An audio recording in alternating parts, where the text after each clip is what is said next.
অনেক বছর আগের সেই বিখ্যাত দৌড় প্রতিযোগিতার পর থেকে খরগোশ আর কচ্ছপ দুজনেই জনপ্রিয় হয়ে উঠেছিল।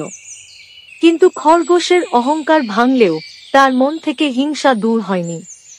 খরগোশ মনে মনে ভাবত, আমি এত দ্রুত আর শক্তিশালী হয়েও হেরে গিয়েছিলাম কচ্ছপের ধৈর্য আর পরিকল্পনার কাছে। এবার রেভেঞ্জ নিতে হবে। একদিন খরগোশ আবার কচ্ছপকে বলল, এই কচ্ছপ, চলো আবার একটা দৌড় হোক, তবে এবার একটু টুইস্ট থাকবে গু। কচ্ছপ হেসে বলল, কি টুইস্ট? খরগোশ বলল,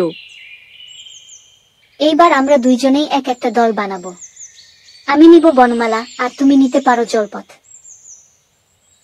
কচ্ছপ বুঝল খরগোশ আবারও ফাঁদ পাততে চাইছে, কিন্তু সে চুপচাপ রাজি হয়ে গেল।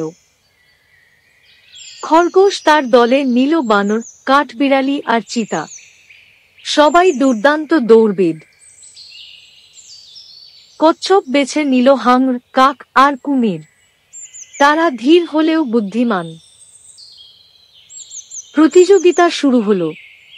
প্রথম ধাপ ছিল পাহাড়ি পথ, খরগোশের দল এগিয়ে গেল।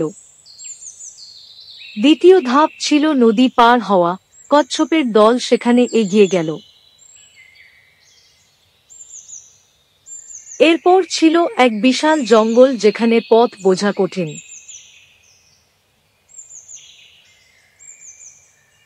খরগোশের দল সেখানে দিশেহারা হয়ে গেল। আর কচ্ছপ তার কাক সঙ্গীকে উড়তে বলে দিক নির্দেশনা দিল। পুরো দল সহজে পথ পাড়ি দিল। শেষ অংশ ছিল টিম ওয়ার্ক। এক বিশাল পাথর সরিয়ে গন্তব্যে পৌঁছাতে হবে।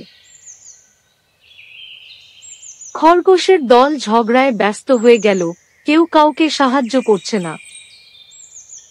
কিন্তু কচ্ছপের দল সবাই মিলে ধীরে ধীরে পাথর সরিয়ে গন্তব্যে পৌঁছে গেল। গন্তব্যে পৌঁছে আবার জিতে গেল কচ্ছপের দল। এই গল্পের নৈতিক শিক্ষা: বুদ্ধি, ধৈর্য আর দলবদ্ধ পরিশ্রম অহংকারকে হারায় সব সময়।